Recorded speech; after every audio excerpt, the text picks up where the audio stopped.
minha avó, Fernandinha. Show de bola. Isso é Natal, isso é Jesus. Seguindo o nosso cronograma, nós vamos ouvir agora a palavra do nosso querido amigo Paulo de Tarso. Como nós estamos falando de nascimento, vamos ouvir reencarnação e ressurreição, para a gente entender um pouquinho, né? Se Jesus renasceu, se Jesus ressurgiu, como é que é essa história, Paulo? Gente, boa tarde, muita paz. Que a paz do nosso querido Mestre esteja em nossos corações, que a espiritualidade boa, amiga, que nos ajuda na divulgação da doutrina espírita, esteja conosco, nos trazendo paz e luz no coração. Vocês estão bem? Bem. Edson está bem, já vi que Edson está bem. Vocês estão bem, gente? Eu costumo, quando eu faço a pergunta, eu pergunto assim: vocês estão encarnados? Porque tem essa história, né? De que cadeira vazia em ser espírita tem desencarnado sentado. Aí a gente faz essa pergunta assim: vocês estão bem? Bom, gente, uma alegria muito grande estar aqui, né? Em celebração, 52 anos desta casa e também nas vésperas do Natal.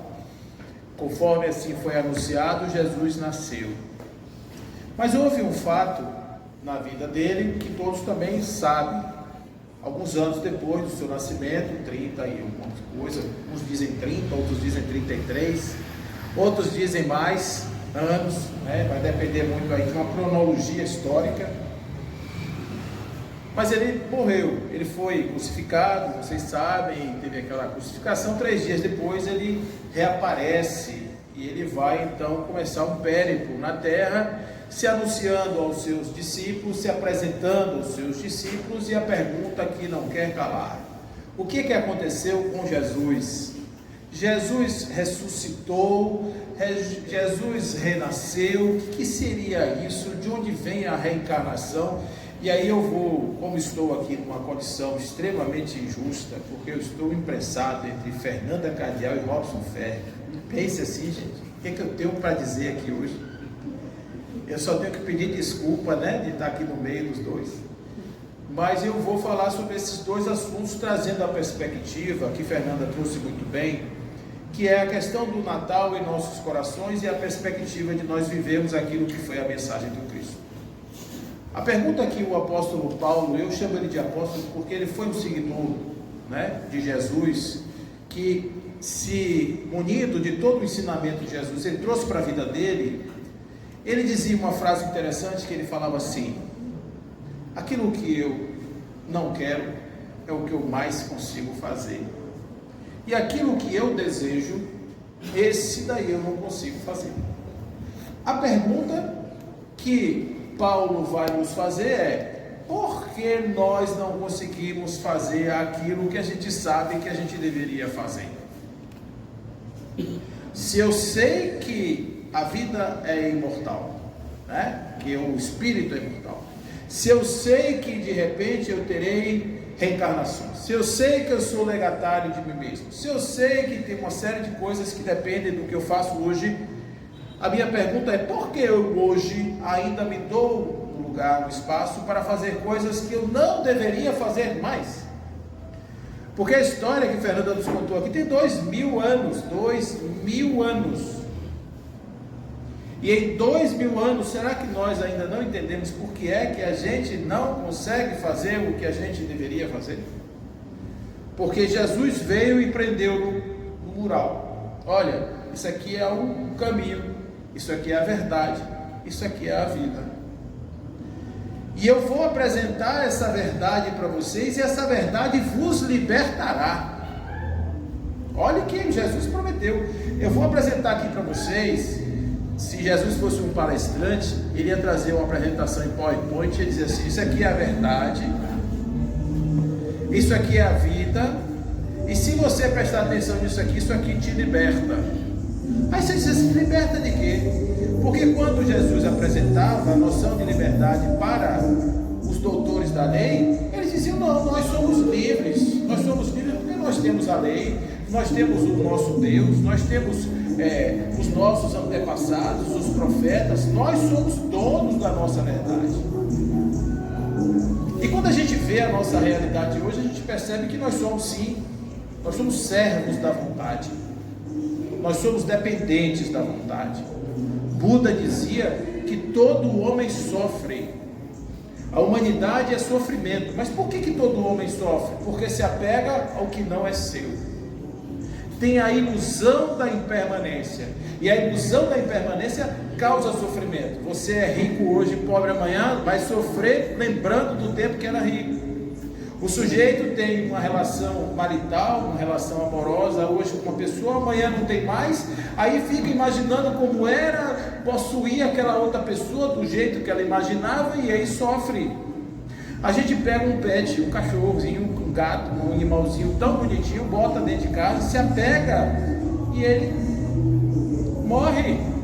E eu costumo dizer que quem não quer sofrer com pet, adote um cágado ou um papagaio. Provavelmente ele vai no seu enterro. Então, o que acontece? Esse tipo de impermanência que causa sofrimento é uma grande prisão. E a pergunta é: o que nos liberta da prisão? O que nos liberta da prisão é uma visão mais pragmática do que nós somos. Nós somos espírito em estado de evolução. Então Fernanda trouxe aqui que na construção do planeta tudo segue uma ordem. E se tudo segue uma ordem, nós temos que lembrar que do átomo ao arcanjo existe uma ordem que é chamada lei do progresso. Essa lei do progresso se estabelece dizendo: aquilo que é simples hoje vai se tornar complexo amanhã à medida do tempo. O tempo vai passando e vai fazendo as coisas ficando mais complexas e mais perfeitas. Na questão 132 de O Livro dos Espíritos, a gente vai encontrar lá que o objetivo das encarnações é fazer com que o espírito atinja a sua perfeição. E eu vou fazer uma pergunta para vocês aqui, para quem tiver acordado. O que é perfeição? Quem se arrisca? Vale um brigadeiro. Eu já até mandei separar ali. O que é perfeição? É por isso que a gente não consegue, porque a gente não sabe nem o que nos aguarda. Está na questão 132, vamos ser perfeitos. O que é perfeito? Pode falar, gente, não tem problema não. A gente só acerta quando a gente erra. Perfeição é Deus. Perfeição é? Deus. Quem falou? Aqui. Perfeição é Deus. Quem mais? Além de Marcelo? Ninguém, gente? Dou-lhe uma. A palavra perfeição é bem mais simples. Olha só que coisa legal. A palavra perfeição, ela é dividida em duas partes. O prefixo per quer dizer totalmente. Per passar quer dizer passar totalmente. Perfurar é passar de um lado para o outro. Perfurar é furar totalmente. Tudo que começa com per, permanente, né? Quer dizer totalmente. Então perfeito é o que? É aquilo que foi feito totalmente. Ou seja, quando uma coisa não pode mais ser melhorada, ela está no seu estado de perfeição. É que a gente, quando associa a perfeição, a gente associa a algo perfeito. Então quando a gente diz assim, a perfeição é Deus, Deus é perfeito, mas a perfeição é o fato de que Deus não pode ser melhorado. Assim como uma abelha é perfeita, porque você não consegue melhorar uma abelha. A abelha é abelha, ela nasce abelha, ela morre abelha, faz abelhice a vida toda. A abelha é assim. Então, isso faz com que a abelha seja perfeita. E por que o homem não é perfeito? Dou-lhe uma, por que o homem não é perfeito? Porque o homem pode mais, mas faz menos. A gente faz muito menos do que a gente poderia fazer. Olha só, o modelo e guia da humanidade é o espírito puro, é Jesus. Então, se Jesus é espírito, modelo e guia, o espaço que tem entre eu e ele é um espaço de melhoria possível. Senão ele não seria meu modelo, não seria meu guia. Então, olhe que eu sou contingente. Por que eu não faço? Eu não faço porque eu não quero. Eu não faço porque eu não posso. E para poder, eu tenho que melhorar, eu tenho que expandir, eu tenho que crescer, eu tenho que desenvolver. Isso é fruto do tempo infinito, vão dizer os Espíritos. Emmanuel diz isso.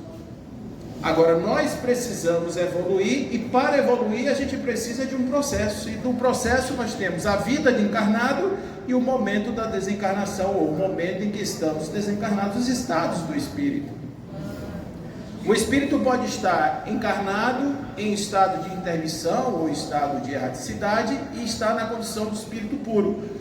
Por que o espírito puro não está nessas duas primeiras? Porque ele não precisa mais de nada, ele não tem mais o que fazer, porque ele já atingiu o seu grau de perfectude ou de pureza. Então, a reencarnação, ela aparece como fundamento do processo evolutivo e como um grande grito da vontade de Deus, da sua bondade infinita. Por que Deus se apresenta em bondade através da reencarnação?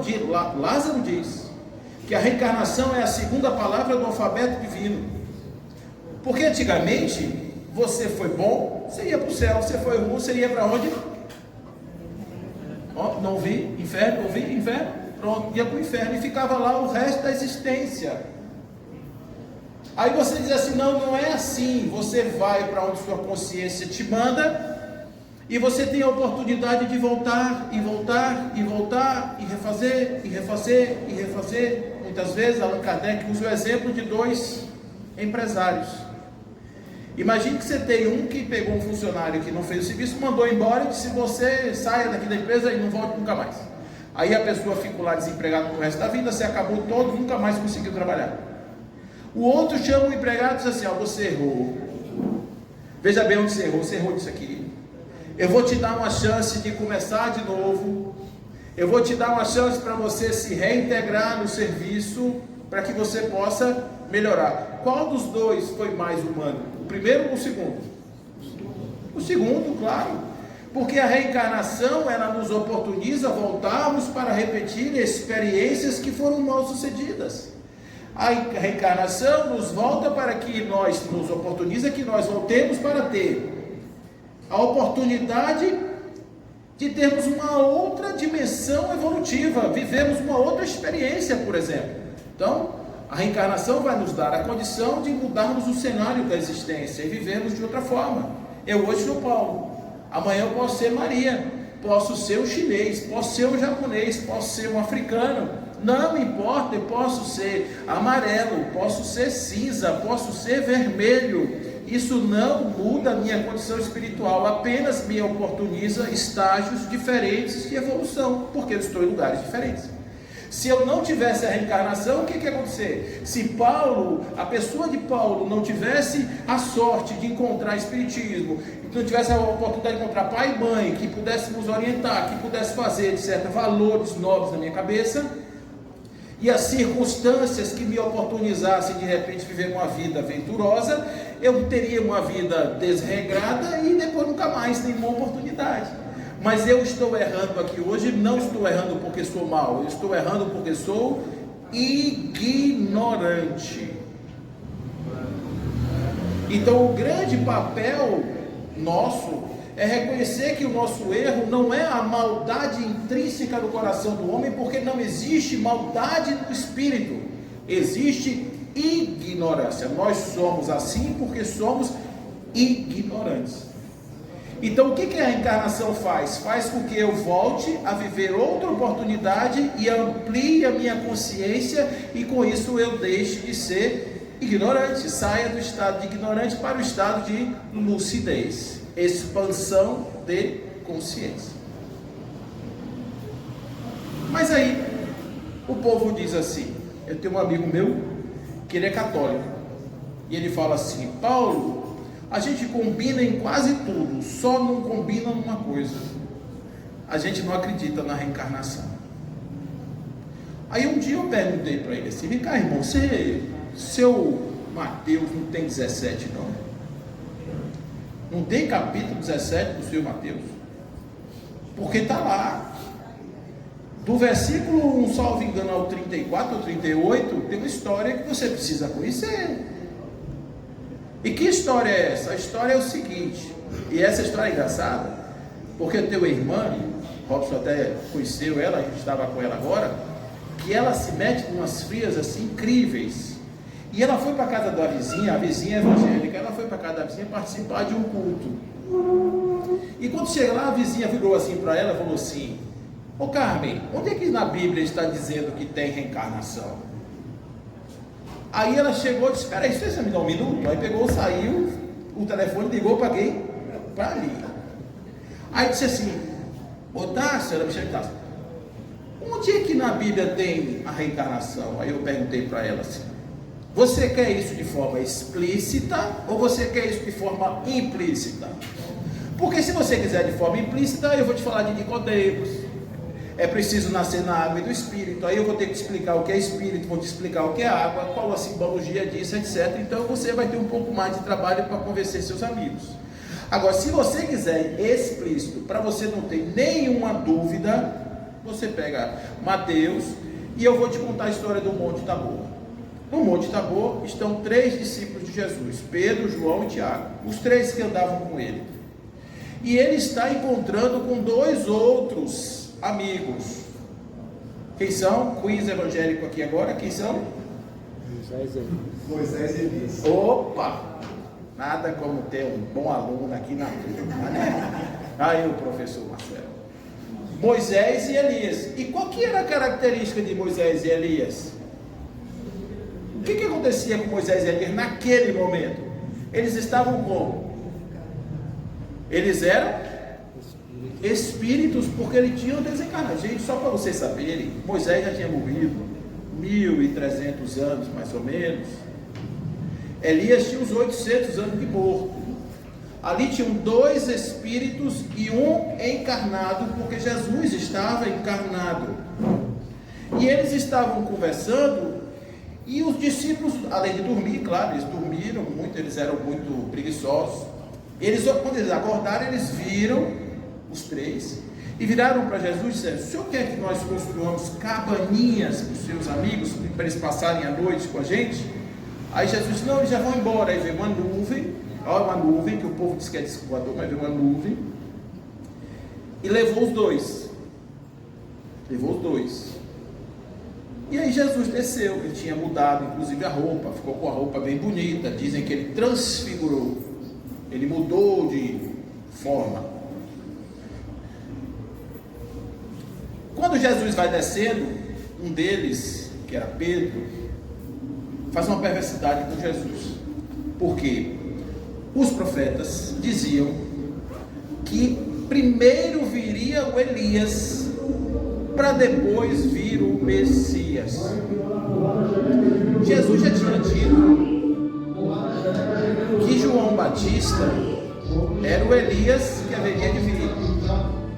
Mas nesse dia especificamente, quando perguntam a ele se era para vir primeiro o Elias, e por que o Elias só tinha chegado depois do Messias? Olha a perversidade. Jesus já tinha chegado, o Elias chegou depois, mas não era o contrário? No primeiro tinha que vir o Elias para depois vir o Messias? Aí Jesus responde: em verdade, o Elias já veio. E eles não reconheceram.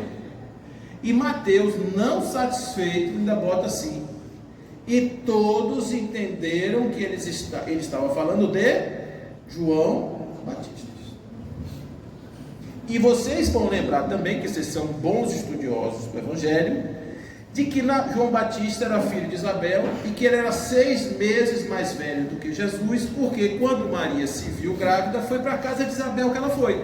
E quando ela chega na casa de Isabel, os 2 meninos se encontram, João na barriga de Isabel e Jesus na barriga de Maria. Os 2 começam a se mexer e vem aquela história de bendito é o fruto do teu ventre, não é? E aquela conversa linda entre Maria e Isabel. Então, João nasceu de uma mãe, ou seja, ele não apareceu, ele não surgiu, ele veio de uma gestação. Isabel pariu João, que era o espírito de Elias reencarnado, ou seja, agora ele tinha uma outra identidade, ele tinha um outro corpo. Olha aí, ó, Quem diz que na Bíblia não tem reencarnação? Gente, tem, está aí, escrito de maneira explícita, para você não ter dificuldade para explicar para o seu amigo católico, não ter dificuldade de explicar para o seu amigo evangélico, que tem. Você não acreditar é outra coisa, mas eu costumo dizer aos meus amigos assim, ó: você não acreditar em Deus não faz dele um ser inexistente. Assim como você acreditar na Arca de Noé não faz dela um navio existente. As coisas são o que são, independente do que eu acredito ou não. Reencarnação é um fato. Dr. Ian Stevenson já estudou, Dr. Jim Tucker já estudou, Banerjee, Edith Fiore, aqui no Brasil, Dr. Hernani Guimarães Andrade, pesquisa científica, agora o pessoal lá de Juiz de Fora fazendo pesquisa, trazendo, revivendo pesquisas já realizadas com o fenômeno da morte, da conservação da consciência após a morte, e a reencarnação estudada pelas crianças que lembram, pelas marcas de nascença. Então é um fato científico. E o que significa a reencarnação nas nossas vidas? Que eu hoje sou a melhor versão de mim mesmo, e vocês também são as melhores versões de vocês. E ainda vou dar uma notícia boa: o que você é no dia de hoje é a melhor versão da sua vida, porque é a versão possível. E para que serve saber disso? Serve que minha vida não é um acaso. Eu não estou aqui feito um barco jogado no rio. Eu tenho sentido de estar aqui. Existe um propósito de eu estar aqui. E o propósito não é construir um hospital para os velhinhos, nem agasalhar o povo que está na rua somente. É vencer aquilo que em mim ainda me afasta das minhas condições originais. É vencer em mim o meu espaço de ignorância.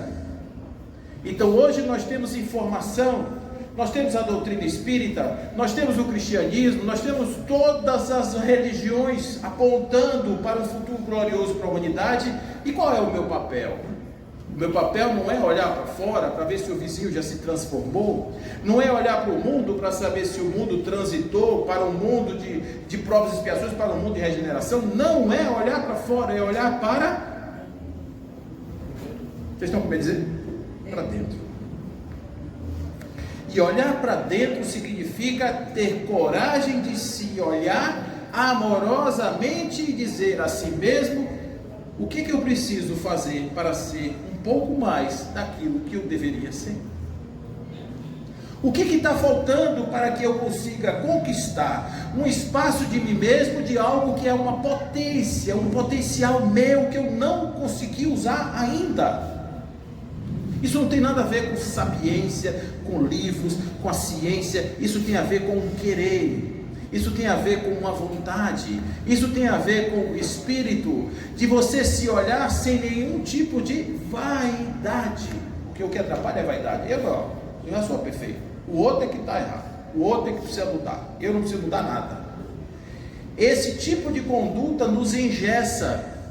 E é por isso que os nossos amigos espirituais vão dizer que nós estamos condenados a viver como espíritos de naturezas diferentes das nossas. Para quê? Para que eles venham nos futucar.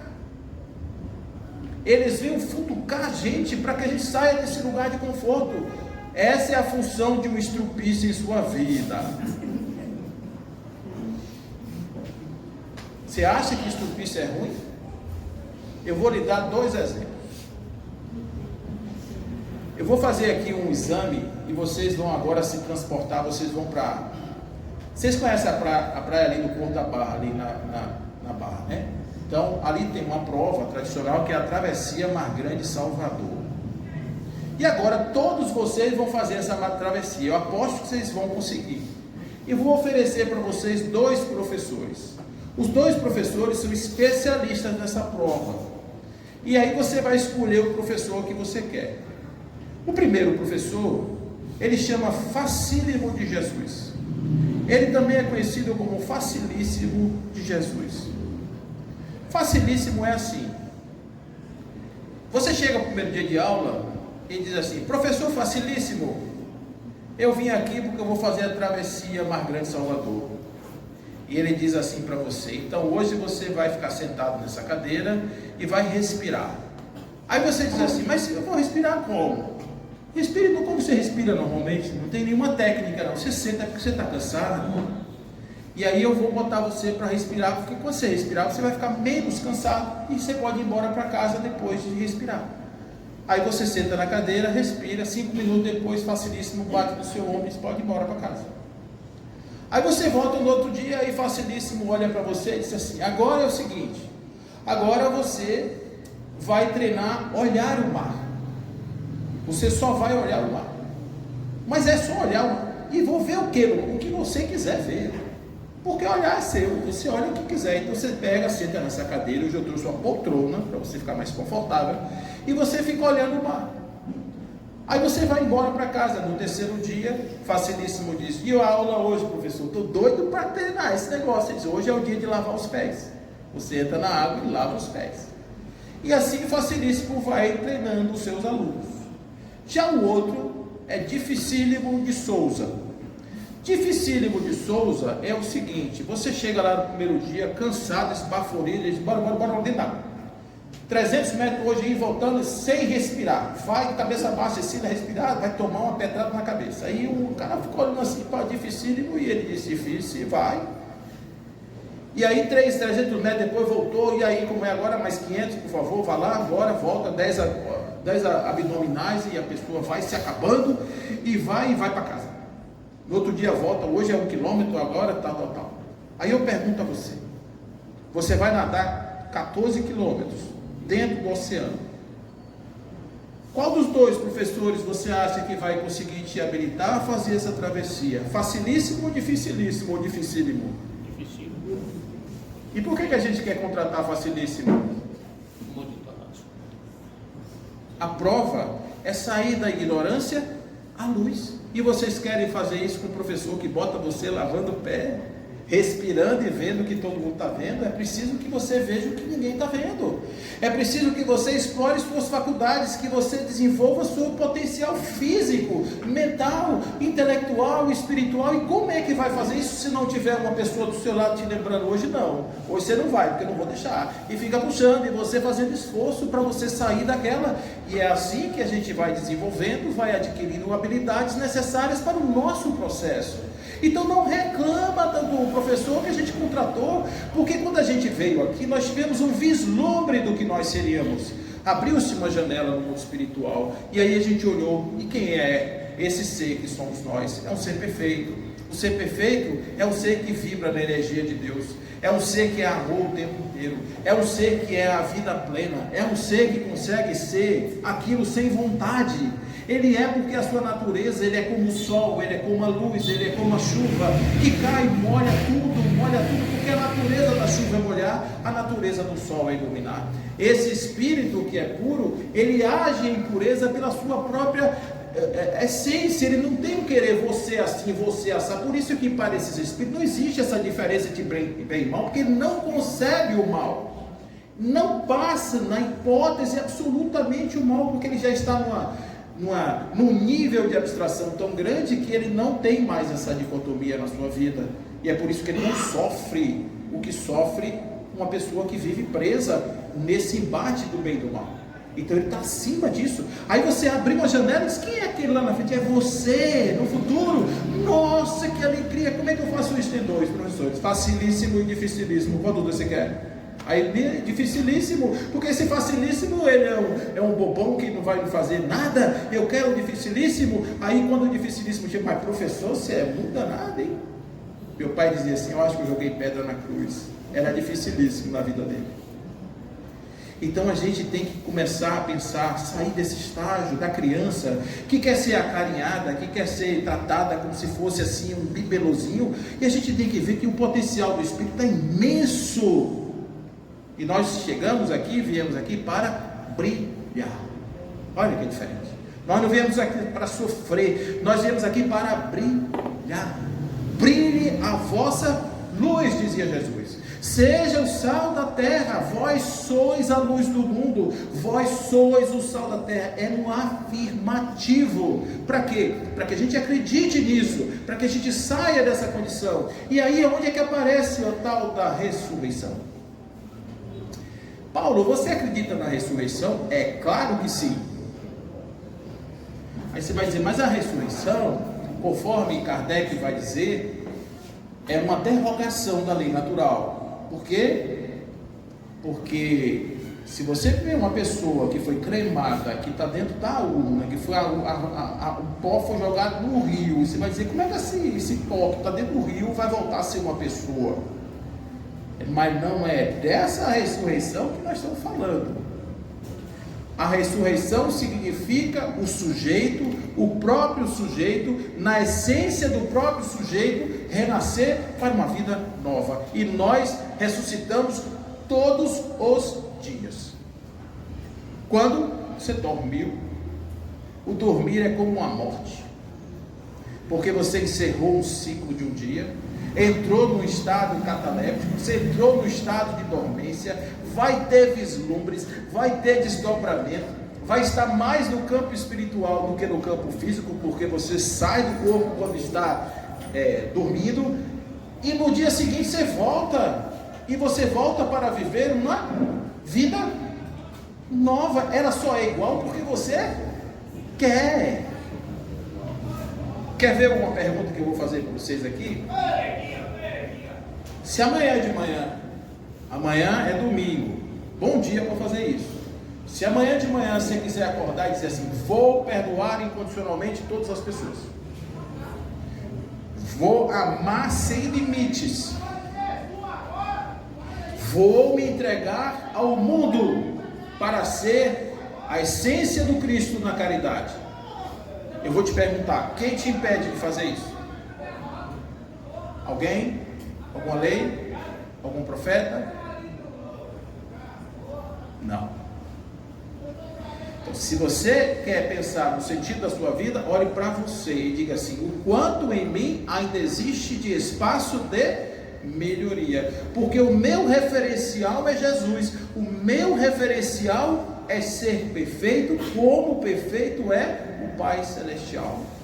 Quando nos colocaram na pecha de seres ali, pecadores, devedores do pecado original, eu faço uma pergunta como rebelde: o que é que eu tenho a ver com o namoro de Adão e Eva? Eu nem sei quem eles são. Como é que eu posso responder pelo problema dos outros? Se os dois resolveram namorar, é problema deles. Se eu tivesse lá, eu diria, não faça isso, você não sabe o problema que você vai criar para o mundo. Então esse problema de pecado original deu-nos uma condição de estarmos correndo em busca de um padrão estético moral que não corresponde à nossa vontade interior, por isso o sofrimento, porque Jesus não quer a hipocrisia. Ele dizia, não adulterarás, porque todo aquele que adulterar será réu de juízo. Eu, porém, vos digo, que se você olhar para uma pessoa com a intenção de adulterar, já terá adulterado. Ou seja, não adianta fingir,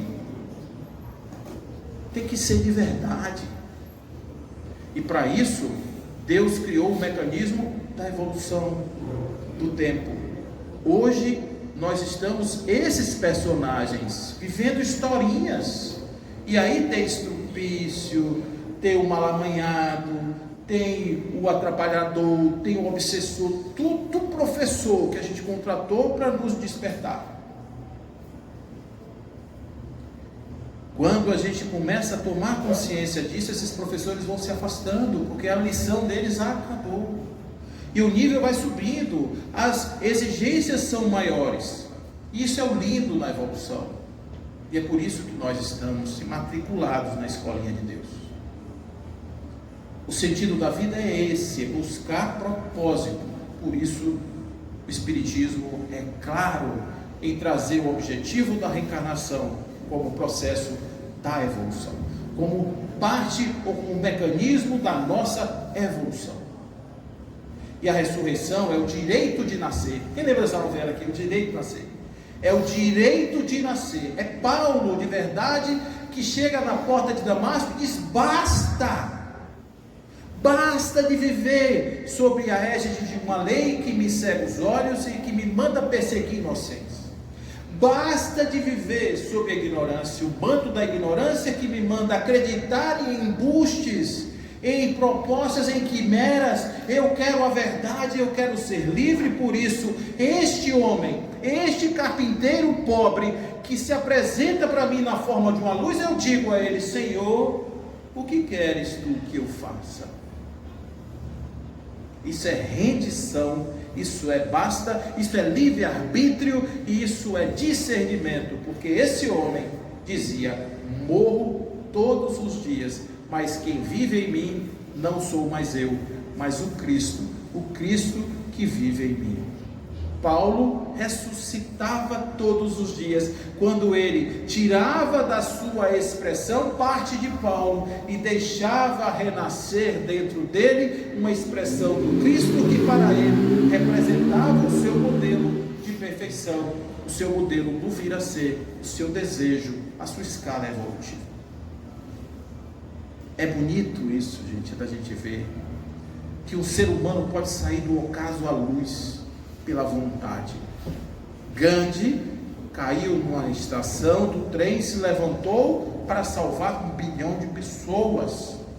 Ele era advogado, ele era uma pessoa que lhe roubou o irmão, era viciado em sexo, tudo que tem no mundo ele tinha. É uma pessoa normal. Francisco de Assis, quando chamava João Pedro, ele ganhou um diploma, o rei da patota. Ele era o chefe da juventude. Por quê?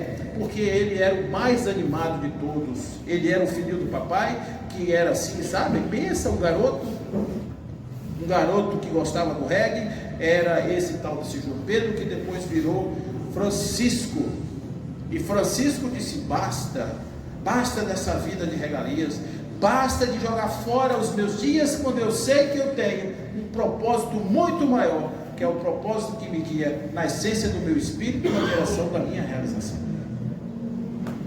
Por isso, meus amigos, atendendo aqui ao pedido da nossa querida Fernanda, vamos deixar Jesus nascer em nossos corações, para que nós possamos fazer no modelo de João Batista. João Batista matava o homem velho e fazia renascer um homem novo.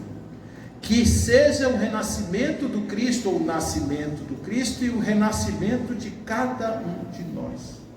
Vamos levantar o nosso braço e deixar que a mão desse nosso companheiro não nos puxe, mas toque a nossa cabeça, para que nós possamos nos fortalecer, e em estando fortes com as nossas próprias pernas, nos levantemos para colocar as cabeças para fora desta água da transformação, nascidos de novo da água do Espírito de Nicodemos, para dizer a Jesus: Senhor, e agora, o que queres tu que eu faça? Estou pronto para o bom combate, e assim irei até o fim dos meus dias. Ninguém te impede de fazer isso. A única coisa que nos impede de fazer é a ignorância, que depois da morte nós vamos para algum lugar que alguém vai nos levar. E a notícia que eu tenho para dizer a vocês é: ninguém te conduz a lugar nenhum. Você, quando morrer, você vai se preparar para uma nova vida, e o lugar que você estará é o lugar do seu coração, é o lugar da sua consciência, porque aonde ela estiver, estará aí o seu tesouro. E é assim que nós vamos começar a caminhar no Cristo. Que o Cristo nasça em seus corações, que possamos estar nessa nova vida, neste novo mundo, abraçados de homens e mulheres transformados pelo nosso mensageiro da paz. Fiquem em paz, em nome de Deus.